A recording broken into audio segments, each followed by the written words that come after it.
దేవుడి మీద నమ్మకం ఉన్న ప్రతి ఒక్కరూ ఈ వీడియోని చివరి వరకు చూడండి. ఆ దేవుడి మహిమలేంటో అనేది తెలుస్తుంది. ఆ దేవుణ్ణి నమ్ముకున్న వారికి ఆలస్యమైనా మంచి జరుగుతుంది అనడానికి ఇదే నిదర్శనం. అయితే ఇదంతా చెప్పడానికి కారణం వచ్చేసి ఒక అమ్మాయి జీవితంలో జరిగిన ఒక సంఘటన. ఒక అమ్మాయినే కాదు, ప్రస్తుతం చాలామంది అమ్మాయిలు ఎదుర్కొంటున్న తీరని సమస్య అయితే ఇది. అయితే ఆ అమ్మాయి విషయంలో జరిగిన వింత చూసి డాక్టర్స్ కూడా షాక్ అయ్యారు. మరి ఆ అమ్మాయి జీవితంలో ఏం జరిగింది, ఆ దేవుడు చేసిన అద్భుతమేంటి అనేది వీడియోలో చూద్దాం. ఫ్రెండ్స్, వీడియో ఎమోషనల్ అండ్ ఇంట్రెస్టింగ్గా ఉంటుంది కాబట్టి స్కిప్ చేయకుండా ఎండ్ వరకు చూసే ప్రయత్నం చేయండి. వినమ్రా అనే ఒక అమ్మాయికి ఒక మంచి మనసున్న అబ్బాయితో పెళ్లి జరుగుతుంది. అయితే వినమ్రకి పెళ్లి జరిగి 7 ఏళ్ళు అవుతున్నా కూడా ఆమెకి ఇప్పటివరకు పిల్లలు పుట్టలేదు. ఇక ఆమెతో పాటు అలాగే ఆమె తర్వాత పెళ్లిళ్ళు జరిగిన తన ఫ్రెండ్స్, ఇంటి పక్కన వాళ్ళు, అలాగే తన పుట్టింట్లో వదినలు, అత్తారింట్లో తోటి కోడళ్ళు, ఇలా అందరికీ వెంటనే పిల్లలైతే పుట్టారు. కానీ వినమ్రకి మాత్రం ఆ దేవుడు ఆమె మీద కనీసం దయ కూడా చూపలేదు. అయినా కూడా వినమ్ర ఆ దేవుణ్ణి నిత్యం పూజిస్తూ ఉంటుంది. దేవుడా, నాకు కూడా త్వరగా సంతానంని ప్రసాదించు అని ప్రతిసారి వేడుకుంటూ ఉంటుంది.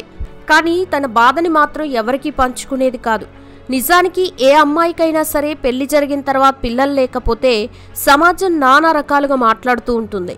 అందుకే ఆ సమాజంతో తమ బాధల్ని పంచుకోవడానికి ఇష్టపడరు. అలా వినమ్ర కూడా తన బాధలు ఎవరితో పంచుకోకుండా నిత్యం ఆ దేవుణ్ణి వేడుకుంటూ ఉంటుంది.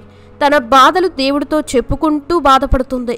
ఇక పెళ్లి జరిగి ఇన్నేళ్ళు అవుతున్నా కూడా ఇంకా పిల్లలు కాలేదని తన అత్తమామలు కూడా ఆమెను బాగా బాధపెడుతూ ఉండేవారు. నిజంగా ఇలాంటివి ఇప్పుడున్న చాలామంది అమ్మాయిలు ఎదుర్కొంటున్నారనే చెప్పాలి. పిల్లలు పుట్టడం లేదని చాలామంది తమ కోడళ్ళని నానా రకాల మాటలంటూ బాధపెడుతున్నారు. అయితే వినమ్రని అత్తమామలే కాదు, తోటి కోడళ్ళు కూడా ఆమెకు పిల్లలు కాలేదు అని చులకనగా చూస్తూ ఉండేవారు. తనని బాగా అసహ్యించుకుంటూ ఉండేవారు. దీంతో ఆ బాధలు భరించలేక వినమ్ర హాస్పిటల్కి వెళ్ళి టెస్ట్ కూడా చేయించుకోగా వచ్చిన రిపోర్ట్స్లో ఆమెకి ఉన్న కొన్ని సమస్యల కారణం పిల్లలు పుట్టడం అసాధ్యమని డాక్టర్స్ చెప్పేస్తారు. దీంతో వినమ్ర మరింత బాధపడుతుంది. కానీ ఒకంత ఆమెకు కొంత నమ్మకం ఉంటుంది. అదేంటంటే కొన్నిసార్లు డాక్టర్స్ చెప్పినవి కూడా తప్పవుతుంది కదా, నా విషయంలో కూడా అదే జరిగేలా ఆ దేవుడు చేస్తాడు అని దేవుడి మీద బాగా నమ్మకంతో ఉంటుంది. నిజంగా కొన్నిసార్లు డాక్టర్ల వల్ల కానిది కూడా ఆ దేవుడి వల్ల అవుతూ ఉంటుంది. అంటే ఆ దేవుడు ఏ విధంగా అయితే రాస్తాడో అదే విధంగా జరుగుతుంది. ఇక వినమ్ర కూడా ప్రతి క్షణం పిల్లల ఆలోచనతోనే ఉంటూ బాగా బాధపడుతూ ఉండేది. మరోవైపు తన అత్తమామలు తన గురించి ఇంటి పక్కన వాళ్ళకి లేనిపోని మాటలు చెప్తూ ఉండేవారు. అవతలి వ్యక్తులు కూడా మరింత ఆద్యం పోసి రెచ్చగొడుతూ ఉండడంతో ఆ అత్తమామల పోరును తట్టుకోలేకపోయేది వినమ్ర. ఇక ఇవన్నీ ఎవరికీ చెప్పుకోలేక ఆ మహాదేవుడికి అన్నీ చెప్పుకొని ఏడుస్తూ ఉండేది. ఒక్క పాపని ఇస్తే నాకు ఇలాంటి బాధలుండవు కదా తండ్రి అంటూ మొరపెట్టుకుంటూ ఉండేది. రోజు మొత్తం ఏ పని చేస్తున్నా కూడా ఆ దేవుణ్ణి తలుచుకుంటూ ఉండేది. అలాగే ఏదో ఒక గుడికి వెళ్తూ కనిపించిన దేవుళ్ళకి సంతానమివ్వమని అడుగుతూ ఉండేది. అలా గడుస్తున్న కొద్దీ తన అత్తగారు మరింత వేధిస్తూ ఉండేది. నువ్వెలాగో గొడ్రాలివి, కానీ నీ వల్ల కొడుకు వారసుని ఇవ్వలేకపోతున్నాడు, నా కొడుకుని వదిలెళ్ళిపో అంటూ నానా రకాలుగా వినమ్రని తిడుతూ ఉండేది. దీంతో వినమ్ర ఆ దేవుడు తనకి మంచి చేస్తాడని ఓపిక్గా ఉండేది. ఇక తన అత్తగారు అన్న మాటలని మర్చిపోవడానికి కాసేపు తన తోటి కోడలి యొక్క బిడ్డనెత్తుకొని ప్రేమగా ఆడిస్తూ ఉంటుంది. అలా ఆ బిడ్డతో గడుపుతున్న సమయంలో వినమ్రకి తనకి పిల్లలు లేరన్న విషయం గుర్తుకు రావడంతో గుండె బాగా బరువెక్కడంతో తట్టుకోలేక ఆ బిడ్డను కంగారులో అక్కడే వదిలేసి తన గదిలోకి వెళ్ళి బాగా ఏడుస్తూ ఉంటుంది. అయితే బిడ్డను ఒంటరిగా వదిలేసి వెళ్ళిందని ఇంట్లో వాళ్ళందరూ వినమ్రని అర్థం చేసుకోకుండా బాగా తిడుతూ ఉంటారు. తన తోటి కోడలు పిల్లలు ఉన్నారని అసూయతో అలా చేసిందని నోటికొచ్చినట్టు తిడుతూ ఉంటారు. కానీ వినమ్ర భర్త ఒక్కడే వినమ్ర బాధను అర్థం చేసుకుని ఆమెను ఓదార్చుతూ ఉంటాడు. నిజానికి అతను వినమ్రని బాగా చూసుకుంటూ ఉంటాడు. ఇంట్లో వాళ్ళు ఎన్నంటున్నా కూడా భర్త కనంగానే ఆయన చూపిస్తున్న ప్రేమతో ఆ ఇంట్లో ఉంది వినమ్ర. ఆ తర్వాత వినమ్ర మరోసారి హాస్పిటల్కి వెళ్ళగా ఈసారి డాక్టర్ వినమ్రతో ఒకసారి మీ భర్తని కూడా టెస్టులు చేయించుకోమని అంటాడు. దీంతో అదే విషయం తన భర్తకి చెప్పడంతో అతను ఒప్పుకుంటాడు. కానీ తన అత్తగారికి ఈ విషయం తెలియడంతో పెద్ద గొడవ చేస్తుంది. నా కొడుకుని తప్పుపడుతున్నావా అని తిరిగి వినమ్రపై అరుస్తూ ఉంటుంది. అప్పుడు వినమ్ర భర్త తన తల్లికి నచ్చజెప్పి హాస్పిటల్కి వెళ్ళి టెస్టులు చేయించుకోగా అతనికి అంతా బానే ఉంది అని తెలుస్తుంది. దీంతో ఆ విషయం వినమ్ర అత్తగారికి తెలియడంతో ఆమె వెంటనే వినమ్రతో, అసలు లోపం నీ దగ్గరే ఉంది కదా, నువ్వు నా కొడుకును వదిలేసి వెళ్ళిపో, వాడికి మరో పెళ్లి చేస్తాను అని అనడంతో వినమ్ర ఆ మాట విని అస్సలు తట్టుకోలేదు. మళ్ళీ ఆ దేవుణ్ణి తలుచుకుంటూ ఉంటుంది.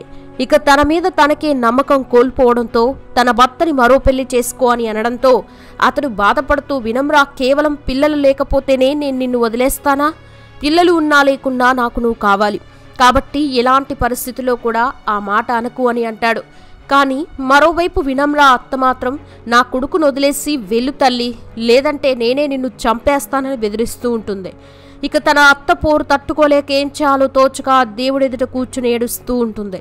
పిల్లలు పుట్టనే నన్ను ఎందుకు పుట్టించావు తండ్రి అని ఆ శివుడి ముందర చాలా బాధపడుతుంది. నాకు సంతానం లేకుంటే నేనుండడం ఎందుకు అని ఆ దేవుణ్ణి అడుగుతుంది. తండ్రి శివయ్య, నాకు సంతానం ప్రసాదించు అని చేతులు జోడిస్తూ బాగా ఏడుస్తూ అడుగుతుంది. అయితే ఆ దేవుడికి వినమ్ర బాధ అప్పుడు అర్థమైందేమో అనుకుంటా. ఎందుకంటే ఆ తర్వాత వినమ్ర జీవితంలో ఒక అద్భుతం జరిగింది. అయితే ఆ రోజు రాత్రి దేవుణ్ణి తలుచుకుంటూ అలాగే నిద్రపోతుంది వినమ్ర. దీంతో ఆ సమయంలో కలలో ఆమెకి శివుడు ఆశీర్వాదం ఇస్తున్నట్టు వస్తుంది. నిజానికి దేవుడు కలలో వస్తే అది మంచి సంకేతం అని చెప్పాలి. ఎవరికైనా కలలో దేవుడు వస్తే ఆ మరుక్షణమే మంచి జరుగుతుంది. అయితే వినమ్రకు కూడా అదే జరిగింది. ఒక వారం రోజుల తర్వాత వినమ్ర బాగా నీరసంగా ఉండడంతో ఆమె భర్త ఆమెను హాస్పిటల్కి తీసుకుని వెళ్ళగా అక్కడ ఆమెకి డాక్టర్ టెస్ట్ చేసి వచ్చిన రిపోర్ట్స్ చూసి డాక్టర్స్ కూడా ఆశ్చర్యపోయారు. అదేంటంటే వినమ్ర ప్రెగ్నెంట్ అవుతుంది. ఇక ఆ విషయం డాక్టర్లు వినమ్ర దంపతులకు చెప్పడంతో వాళ్ళ ఆనందానికి అవధులు లేకుండా పోతాయి. ఇక వినమ్ర శివుణ్ణి తలుచుకుంటూ కోటి దండాలయ్యా పరమేశ్వరుడా అని దండం పెట్టుకుంటూ ఎమోషనల్ అవుతుంది. చూశారు కదా ఫ్రెండ్స్, ఆ దేవుడి మీద నమ్మకం ఉంటే చాలు, ఆయనే మనకెప్పుడు ఏది ఇవ్వాలో అలా ఇస్తాడు. కాబట్టి దైవ విషయంలో ఎప్పుడు భక్తితో ఉండాలి. అలాగే ఎవరికైనా పిల్లలకు కలకపోతే ఆలస్యమైనా పిల్లలు పుడతారని ధైర్యం ఇవ్వాలి, కానీ లేనిపోని మాటలతో వారిని బాధ పెట్టకూడదు. ఒక ఆడది దేన్నైనా తట్టుకోగలదు, కానీ గొడ్రాలు అనే పిలుపును మాత్రం తట్టుకోలేదు. కాబట్టి సంతానం లేని వారిని ఆ దేవుణ్ణి పూజించండి అని చెప్పండి. వాళ్ళ కోసం మీరు కూడా ఆ దేవుణ్ణి వేడుకోండి. అంతేకాని వారి ఆశల మీద నీరు పోయకండి. మరీ ముఖ్యంగా కొందరు అత్తమామలు కూడా కోడలికి సంతానం కలగకపోతే ఆమెని తప్పు పట్టడం లాంటివి పాడుబుద్దని వదులుకొని మేమున్నామని ధైర్యం ఇవ్వండి. ఆ దేవుడు ఆలస్యం చేసినా కూడా అది మంచికే కానీ చెడు మాత్రం కాదు. చూశారు కదా ఫ్రెండ్స్, మరి ఆ శివుడి మీద మీకు కూడా నమ్మకం ఉంటే వీడియోని లైక్ చేసి కామెంట్లో ఓం నమః శివాయ అని టైప్ చేయండి. ఇక ఈ వీడియో చూసిన తర్వాత మీ అభిప్రాయం ఏంటనేది కూడా కామెంట్స్ రూపంలో తెలపండి. అలాగే వీడియో నచ్చితే లైక్ చేయండి, షేర్ చేయండి, ఛానల్ని సబ్స్క్రైబ్ చేసుకోండి. Thanks for watching this video.